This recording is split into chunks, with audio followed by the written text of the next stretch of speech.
Hello students, welcome to my पाठशाला।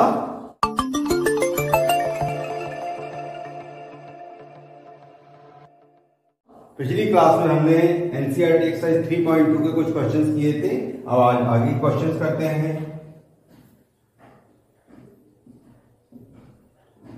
Question number हमारा है 5।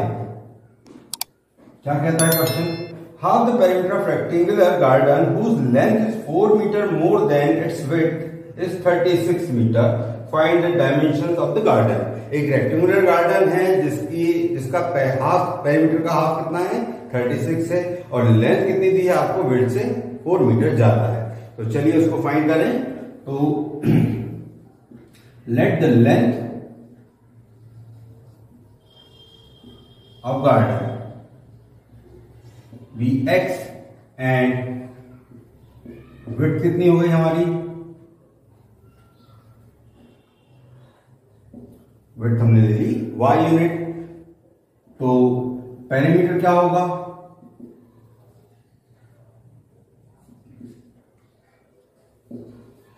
पेरीमीटर ऑफ रेक्टेंगल ये होता है 2 इंटू एल प्लस बी। अब जो हमें क्वेश्चन में दिया है वो क्या दिया है? हमसे कहा गया कि हाफ ऑफ पेरीमीटर, मतलब पेरीमीटर का हाफ यानी 2 इंटू एल की वैल्यू आपके पास x है, विड्थ की वैल्यू y है, तो 2 इंटू एक्स प्लस वाई का हाफ कितना है? 36। मतलब x प्लस वाई की वैल्यू हुई हमारे पास 36। तो हम इसको लिख सकते हैं x इक्वल 36 माइनस वाई। क्यों लिख रहे हैं? क्यों? ग्राफिकली इसको जब हम सॉल्व करेंगे तो हमें किसी एक वेरिएबल को ट्रांसपोज करना होगा। तो मैंने इसलिए इसको लिख लिया। एंड और हमें कंडीशन क्या दी है कि जो लेंथ है वो कैसी है? विड्थ से 4 मीटर ज्यादा है। मतलब x इक्वल कितना हुआ? y plus 4। ये हुआ मेरा क्वेश्चन नंबर 2। चलिए सॉल्व करते हैं। इक्वेशन 1 आपके पास क्या है? x equal 36 minus y. तो अगर मैं यहाँ y कुछ वैल्यूज रखता हूं तो मुझे x की डिफरेंट वैल्यूज मिलेगी। अगर मैं यहाँ कोई छोटा नंबर लिखता हूं, सपोज मैं 2 या 4 इस टाइप के नंबर्स रखता हूं, तो मेरी वैल्यू भी कैसी आएगी? बड़ी आएगी। तो मुझे नंबर्स क्या रखने पड़ेंगे? थोड़े बड़े। तो मैं यहां पर लिखता हूं,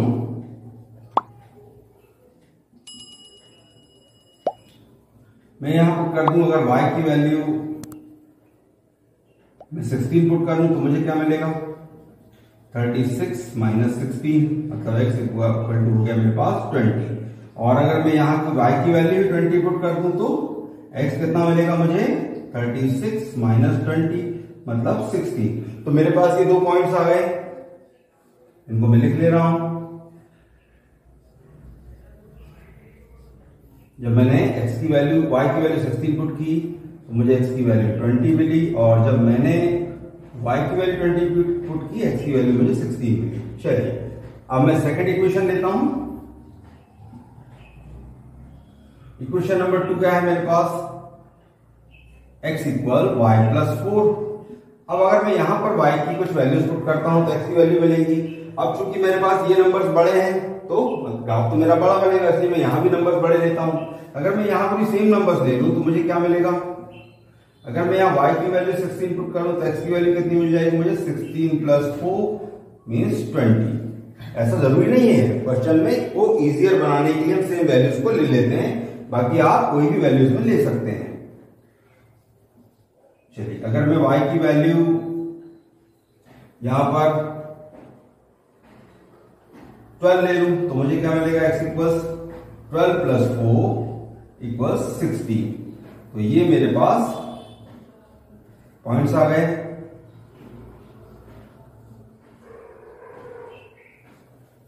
मतलब जब मैंने y की वैल्यू 16 ली मुझे यहां मिला 20, और जब मैंने यहां y की वैल्यू को 12 लिया तो मुझे x की वैल्यू मिली 16। चलिए इसे ग्राफ पेपर पर बनाते हैं। यहां पर आप देख रहे हैं कि मेरे पास x की मैक्सिमम वैल्यू 20 है और y की वैल्यू भी 20 है। तो मुझे दोनों लाइंस पर 20-20 रिप्रेजेंट करना होगा। अब चूंकि हमारे पास स्पेस कम है इसलिए हम यहां पर स्केल लेंगे on x axis 1 centimetre equals हम ले लेते हैं यहाँ पे 4 यूनिट। क्यों ले रहे हैं हम 4 यूनिट? क्योंकि सारे नंबर्स हमारे कैसे हैं? 4 के मल्टीपल के फॉर्म में हैं। एंड ऑन y एक्सिस पर भी हम सेम ले लेते हैं। यहां पर भी ले रहे हैं 1 सेंटीमीटर इक्वल्स 4 यूनिट। चलिए, तो ये मेरा ओरिजिन x y ये हुआ आपके पास 4, 8, 12, 16, 20, 24। चलिए, ज्यादा वैल्यूज की जरूरत नहीं, यहां भी 4, 8, 12, 16, 20 एंड 24। -4 -8 सेम यार, -4 -8। चलिए, पहले पॉइंट को रिप्रेजेंट करें तो 20 16, x की वैल्यू 20, y की वैल्यू 16। ये 28 16 कहां आएगा हमारे पास? ये यहां आएगा।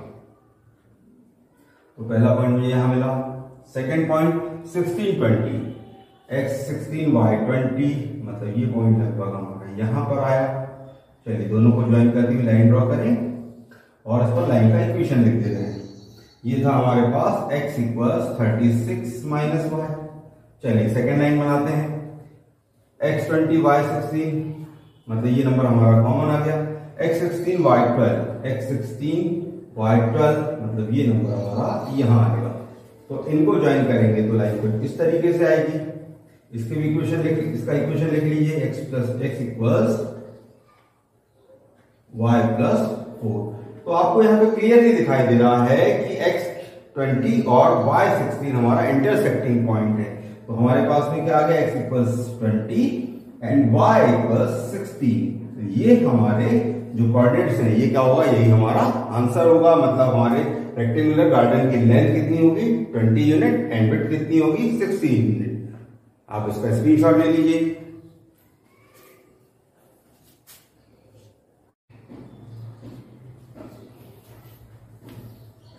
चलिए, अगला क्वेश्चन क्या है हमारा?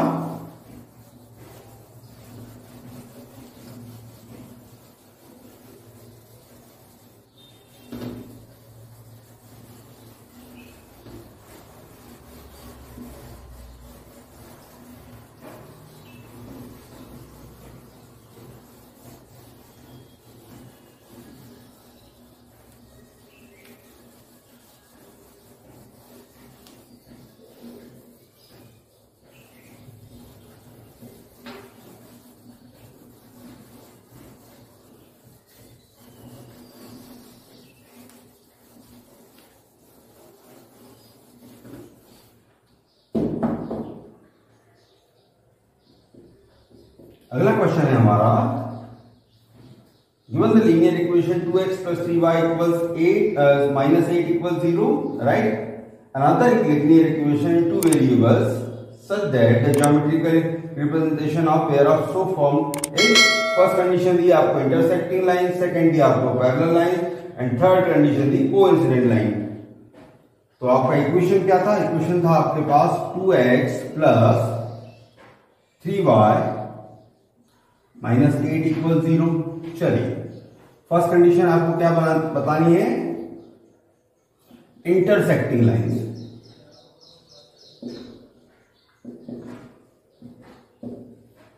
अब इंटरसेक्टिंग लाइंस कब होती है? आपने पढ़ा हुआ है a1 upon a2 is not equal to b1 upon b2। तो लाइंस कैसी होगी? इंटरसेक्टिंग होगी। तो बहुत आसान है। यहां मैं अगर कोई इक्वेशन इस तरीके से लिख लूं कि 3x plus 5y minus 7 equal 0, तो इस कंडीशन में क्या होगा? 2 upon 3 is not equal to 3 upon 5। तो लाइंस कैसी हो गई मेरी? इंटरसेक्टिंग हुई। तो ये इक्वेशन मेरा किसका हुआ? इंटरसेक्टिंग लाइंस के लिए। सेकेंड कंडीशन हमसे क्या कहा गया? Parallel lines.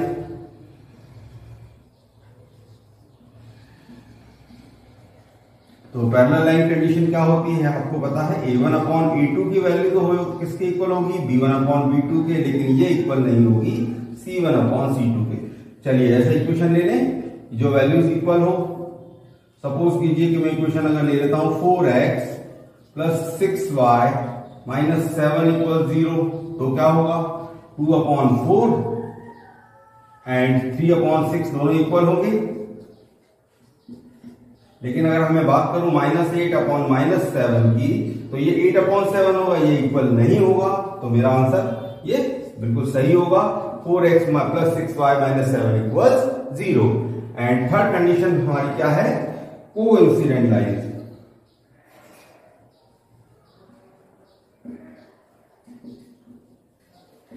कोइंसिडेंट लाइंस हमारी कब होती है? जब a1/a2 इक्वल हो b1/b2 के और ये इक्वल हो c1/c2 के, मतलब तीनों के रेशियो हमारे सेम हो। तो यहां पे अगर मैं इक्वेशन इस तरीके से लिखूं 4x + 6y - 16 = 0, तो उस कंडीशन में क्या होगा? 2/4 3/16 एंड -3/6 एंड -8/-16। ये नंबर्स कैसे होंगे? सभी 1/2 1/2 एंड 1/2 के रेशियो में होंगे। मतलब लाइंस हमारी कैसी होगी? कोइंसिडेंट लाइंस होगी। इनका भी आप स्क्रीनशॉट ले लीजिए।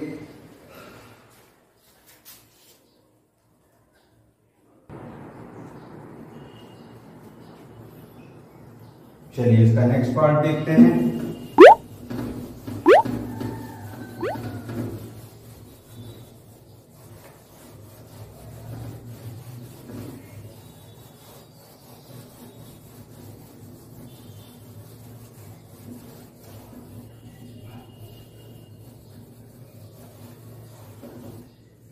नेक्स्ट पार्ट है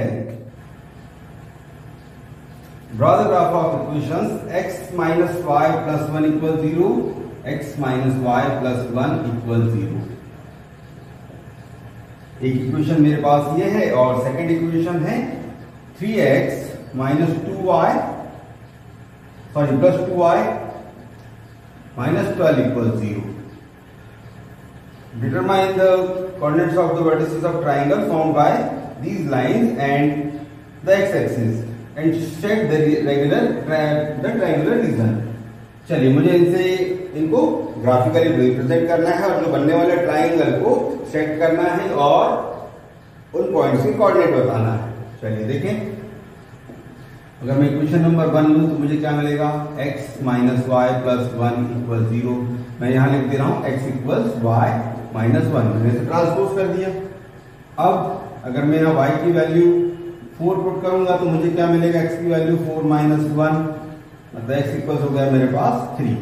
और अगर मैं y की वैल्यू यहाँ पर 3 पुट करूं तो x की क्या वैल्यू मिलेगी मुझे? 3 - 1, मतलब x इक्वल हो गया मेरे पास 2। तो ये मैं पॉइंट्स लिख लेता हूं। जब मैंने यहां पर y की वैल्यू को 4 पुट किया था, मुझे x की वैल्यू 3 मिली थी। जब वैल्यू 2 पुट की तो मुझे 3 पुट करा मैंने y की वैल्यू को, तो मुझे x की वैल्यू मिली 2। अब सेकंड इक्वेशन देखते हैं। इक्वेशन नंबर 2 क्या था हमारे पास? 3x + 2y - 12 = 0। तो इसको मैं लिख सकता हूं 3x ट्रांसपोज करने के बाद माइनस का 12 अपोजिट साइड जाके +12 हुआ -2y। तो x की वैल्यू फाइंड करेंगे 12 - 2y/3। चलिए अब अगर मैं यहां पर y की वैल्यू 0 पुट कर दूं तो मुझे क्या मिलेगा? x = 12 - 2 × 0/3। 12 2 × 0 मीन्स 2, तो मेरे पास 0, तो मेरे पास बचा 12/3 मीन्स कितना बचा? 4। और अगर मैं यहां पर y की वैल्यू 3 पुट करूं तो क्या मिलेगा? x = 12 - 2 × 3/3, x = 12 - 6/3, मतलब यहां मुझे 12 - 6 कितना मिला? 6/3, यानी ये मेरा आंसर कितना हो गया? x की वैल्यू कितनी है मेरे पास? 2। तो ये कोऑर्डिनेट्स मिले मुझे। जब मैंने y की वैल्यू को 0 पुट किया तो मुझे यहां मिला 4, और जब मैंने y की वैल्यू को 3 पुट किया मुझे मिला 2। तो यहां पर आप देख रहे हैं x की मैक्सिमम वैल्यू मेरे पास है 4, y की भी मैक्सिमम वैल्यू 4 है। तो मैं इसे बनाता हूं 1 2 3 4 5 1 2 3 4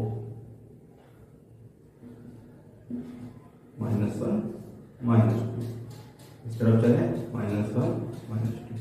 चलिए x की वैल्यू 3 y की 4, x3 y4 कहां आएगा हमारा, यहां आएगा। x2 y3 यहां आएगा।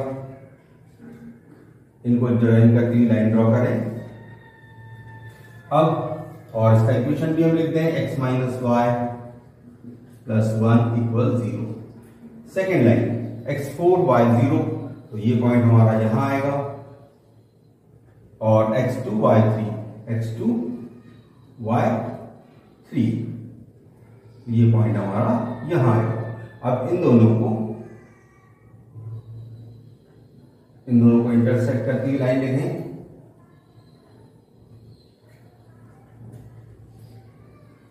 तो जो इस तरीके का लगभग कुछ मेरा डायग्राम फिगर बनेगा, और ये शेडेड कर दे रहा हूं मैं। अच्छा, मैं यहाँ पर कोऑर्डिनेट्स इसलिए नहीं लिख रहा हूं क्योंकि कोऑर्डिनेट्स आपको क्लियर आपके ग्राफ पेपर पर दिखाई देंगे। यहाँ मैं जो लाइन बना रहा हूं आपके सामने, ये लगभग अंदाज से बना रहा हूं। जब आप उसको ग्राफ पेपर पर स्केल की सहायता से बनाएंगे तो बिल्कुल आपका सही आंसर आएगा। तो आप इसको देख लीजिए। तो इस तरीके से आपकी एक्सरसाइज खत्म हुई। अगर आपको ये हमारी वीडियो पसंद आई हो तो इसे लाइक, शेयर एंड सब्सक्राइब करें। Thank you.